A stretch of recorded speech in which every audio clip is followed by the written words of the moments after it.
Support for Recovery Talks, the podcast, and rockandrecovery.com provided by Ohio Means Jobs, Summit and Medina counties, recognizing that looking for a job can be tough, especially if you're also navigating a path to recovery. Ohio Means Jobs, Summit and Medina counties offer career coaching, support services, and training for in-demand careers. For more information, summitmedinaomj.org. Direct from Akron, Ohio, the epicenter of modern recovery. This is Recovery Talks, the podcast. From those in recovery to those working in recovery, meet those who are shining the light on Recovery Talks right now.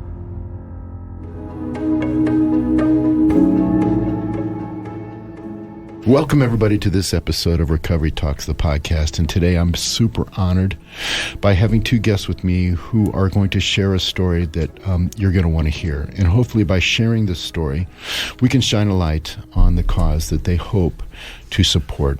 And that is the accidental passing of their son, Christopher. So I'm going to welcome Brighid and Ed Hillmuth, right? Yep. Did I say it right? It's Brighid. Okay, good. Brighid. I got to do the head nod when I sing it. Great. You know, we've been talking in the studio and just getting warm up because this is a difficult experience for somebody who is not used to this. Okay, I'm a ham. I'm used to being in a microphone. I'm used to being on camera. But it is difficult to just come here and do this, and to come and speak about what you're going to speak about takes tremendous courage. And I just want to thank you on behalf of me, the station, and our listeners and our viewers, because we are doing some video here. From the beginning, what we want to talk about is we want to talk about fentanyl. And we want to talk about what's going on in the community with fentanyl or other illicit opioids. And just from some of the research that I've done, just talking from SAMHSA, one of the main culprits behind the growing opioid epidemic are synthetic opioids like fentanyl. And the death rate from these drugs has increased over 1,125% since 2011. It's just crazy. In our own little community, according to the Akron Beacon Journal, the Akron Police Department, there were 60 deadly overdoses in the city in January through April, compared to 25 at the same time. So it's an increasingly difficult problem that we're all trying to face. And it's because, people don't know, or unknowingly they're taking these drugs. And they think maybe it's safe to smoke marijuana. They think maybe it's safe to take what they think is something that was given to them by a friend, and it turns out it's not safe. Let's talk a little bit about your son, Christopher, if you could. Tell me about him a little bit.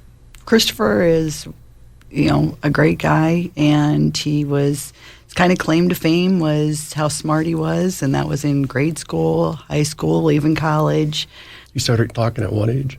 He was about a year old and could talk, and Wow. he never stopped. Wow. So, I got to interject and say that one of the things that caught me in the synergy of meeting today and doing this is Christopher went to the same grade school and the same high school I went to, right? Yeah. So I know what those traditions are. And when you speak about him, I'm seeing the landscape of St. Sebastian's School and Forest Lodge Park and all those things that were all around there, right? What was it like for him when he started? loved school. Was a great friend, had a lot of friends. He was very involved with actually all three schools. He was at St. Sebastian, St. Vincent, St. Mary, and then Ohio State, and was a very active participant in school life.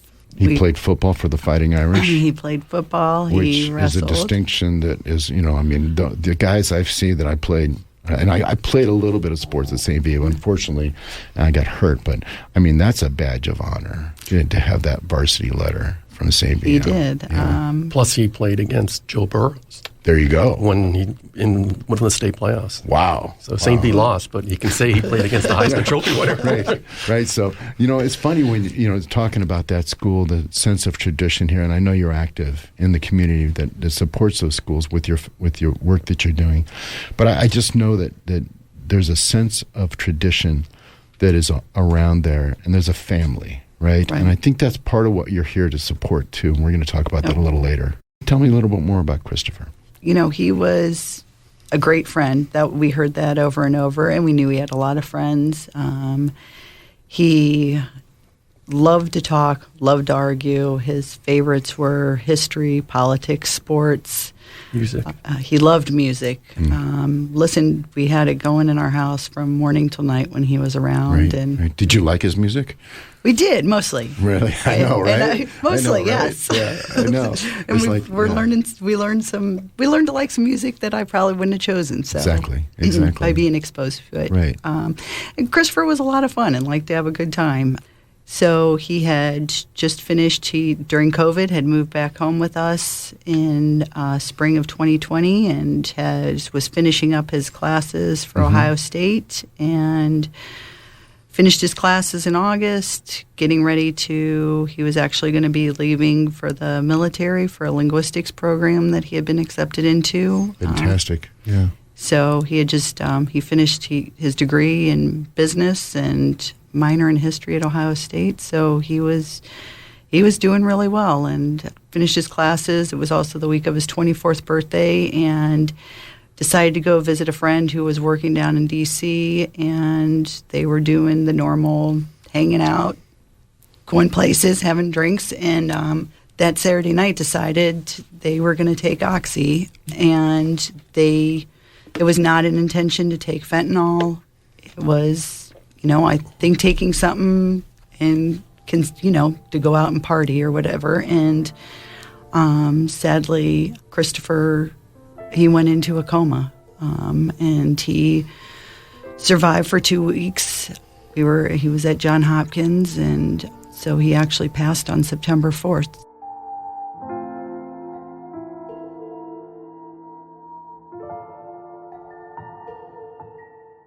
Christopher's friends, his family, everybody that loved him out there lost a bright light and a super just great giving person. And we want young people and also parents to be aware of what's out there.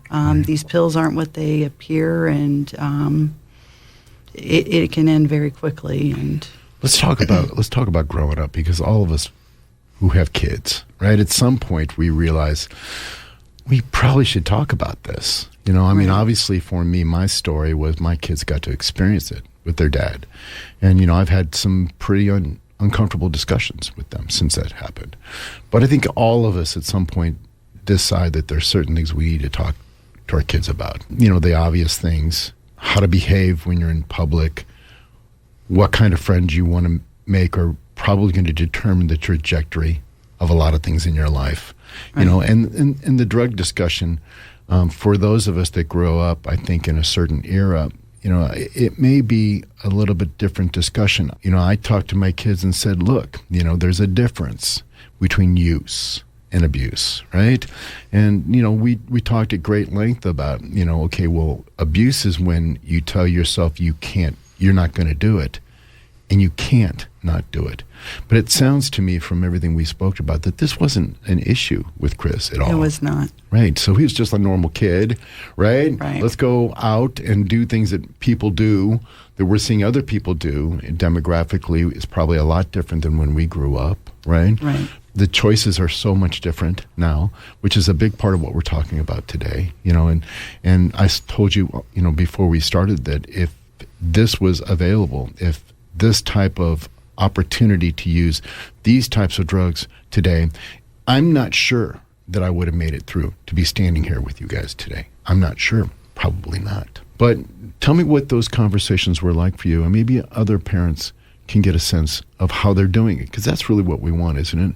We want to spread the word about what you're doing, what you did. I think we were very similar to most parents in being safe and don't drink and drive and don't take drugs, don't take other people's pills and drugs. And I will say, prior to this, I thought we had open conversations prior to this. I thought we had a good understanding. Since Christopher's passing, I have had a lot of conversations with, his friends from here, from Ohio State. I've had conversations with other young people I come in contact with, and there is a lot more substance use out there than I was ever aware of, especially when it comes to pills. Looking back, I would like to say that the conversation really should be around, first choice is don't take pills that belong to somebody else. if you're going to use test strips, test for this, the percentage is so high that the drugs that are out there are being manufactured. None of these kids are taking pharmaceutical grade. As hard of a conversation as it might be for a parent, I think letting your kids know that what I found is a lot of young people don't even realize that this is the case. When we started talking about this interview today, you sent me a link to NPR, and one of the quotes from that NPR article is, teenagers don't seek out illicit opioids, but they do seek out prescription opioids, and that has always been one of their favorite drugs, Vicodin, Oxy, hydrocodone, and they seek out benzos, right?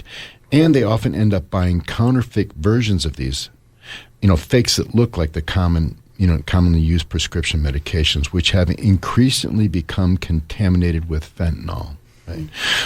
It's estimated that at least one-third of these illicitly manufactured pills are contaminated with fentanyl. Wow. In the past, this article goes on to say you would just get sedated. Now you can take one benzo and one pill, and it can kill you. And this is the reality that kids are dealing with today.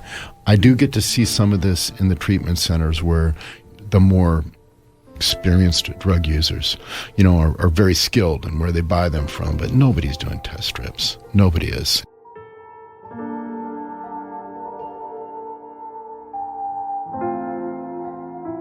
Initially, we were introduced to some other parents that have had similar experiences, and one of them that's looking to do education for high school and college students, and she's also pushing for test strips availability out there.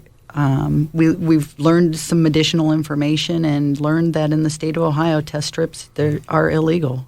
Right now, they're looking at laws to decriminalize it, but it can save lives. Right. It's a pet peeve for me, but this article goes on and says so many of our young people are so busy being taught to not use drugs that when they are actually exposed to them or they're surrounded by it, they actually have very little information to go off of or keep themselves or their friends safe around the decisions they make and their surrounding drugs.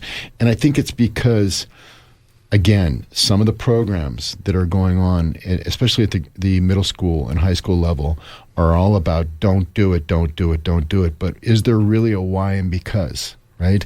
And if we could translate that why and because, maybe through a peer program. I mean, I've often thought to me, and I will share this with you because we're talking about our former high school, that when I was a basketball player and I got messed up doing some stuff I shouldn't be doing, right? And in that time, it was probably go fast caffeine pills or whatever it was, I remember going to a coach, a really well-known coach, and saying to him, I've got a problem.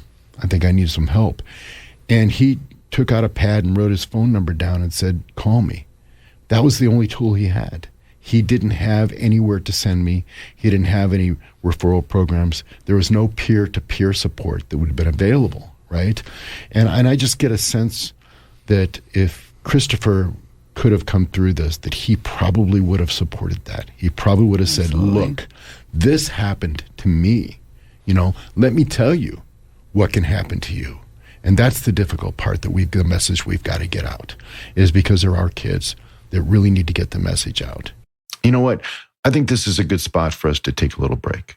So we'll be right back after this. The internet can be challenging to navigate, especially when it comes to podcasts. It can be a cacophony of noise, choices, and information. Some of that information can be legitimate and trustworthy, and some of it can be questionable or even downright synthetic. Who or what can be trusted? And the sheer amount of platforms. Where in the world do I go to listen and to absorb information? For the person in recovery, sometimes getting the right advice or help can be the difference between shivering in darkness and stepping out into the light. RecoveryTalks.org is a repository, an easy-to-find place where past episodes of Recovery Talks the podcast can be found. All of Marc's in-depth conversations, all the way back to Season 1, can be found here. RecoveryTalks.org. Simple, easy, help. So we're trying to get the point across that when kids are doing these drugs, their intent is not to take fentanyl. Right. And the news uses the word they died of an overdose, when actually they died of a poisoning. Right. And the word poisoning comes across stronger than an overdose. Because people think of overdose and they relate it to a drug person. And these kids are not drug people. So, and it happens more frequently than you would know. And I think one of the things that I see a lot in the treatment centers is, hey, yeah, I got hurt really prominent high school, which I won't mention the name. I got hurt playing football last year, and they gave me this, and next thing I know, in 4 months, I'm a heroin addict. How did that work? You know? And I think that one of the things we're starting to see in the community, which is unfortunate, but it is a positive backlash, is that people who would not normally see drug use the way they see it now because it's in their own backyard. The kid down the street, the kid next door. Right? The good families and the good neighborhoods where you didn't see that. For sure, they were drinking before. God knows what we were all doing growing up. I mean, I can remember some pretty crazy high school parties, but the reality is it didn't seem to have this sense of danger. Imminent people danger. weren't dying. Right. You know, the worst thing that would happen when I was growing up is, the most terrible thing was, an automobile accident, but more probably it was like somebody got pulled off a bleacher at a football game and got in trouble. Right? And, and got suspended or got their parents or, something terrible like that. Somebody found something in a locker, right? Right? And that's what it was. It wasn't to the same level. We have to make a difference by becoming more aware and doing the things you do. And I think with your courage, you're doing that. This must have been an incredibly difficult period for you. Tell me a little bit about what happened, if you don't mind, when it all happened. Where were you guys the first couple miles after this happened? We got a phone call, and honestly, I'll say even at that point, our daughter was called, and she reached out to us and said, Christopher's at the hospital, he overdosed. So, one, I was taken back and not understanding, but also, as soon as I heard he's in the hospital, he overdosed, I immediately thought, oh, he's fine. So we got in a car to drive to D.C., and this is something we did not know that I think is another to share with young people and parents is Christopher had severe brain injury from being under. This was not a go to sleep, and it was traumatic. It was traumatic for him. It was traumatic for our family to go through that piece of it. And since then, we lost a big part of our family. And as I said, our friends have been affected. Christopher's friends have been affected. Our daughter and her friends have been affected. There's just, the tentacles go out when something like this happens. It doesn't just impact one person or one family unit. It affects a lot of people. And the young people that we're losing is just, it's unneeded. It's preventable.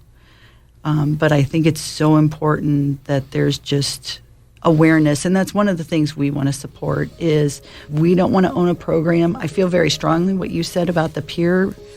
I could go talk to a group of 17-year-olds, and they're not going to care what I say. Yeah, they're not going to see us.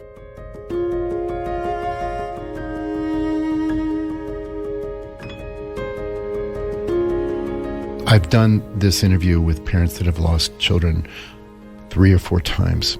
And it seems like there's a common thread that right away there's a lot of support for you guys. It comes around you.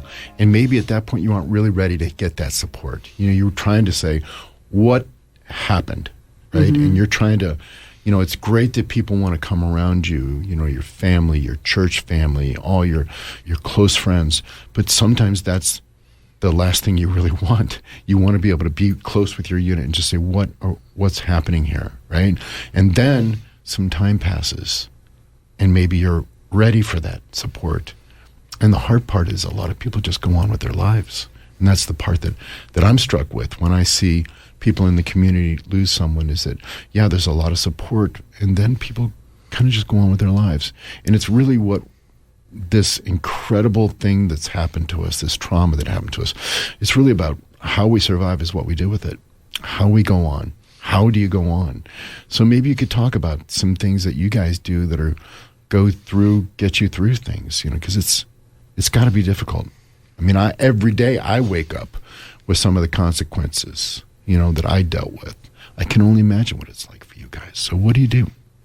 I will say we are very, very blessed and surrounded by great friends, both our friends, Christopher's friends. We're very fortunate in that regard. We wanted to remember Christopher, and I certainly was pretty adamant from the beginning that his worst decision wasn't going to define his life. Right.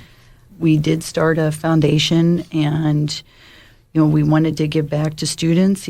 Where he made his friends is from St. Sebastian's to St. V. We wanted to give back to teachers and have that, helps them in their classroom for their students. And then we had a fundraiser last year for that, and that, gave us something to focus on.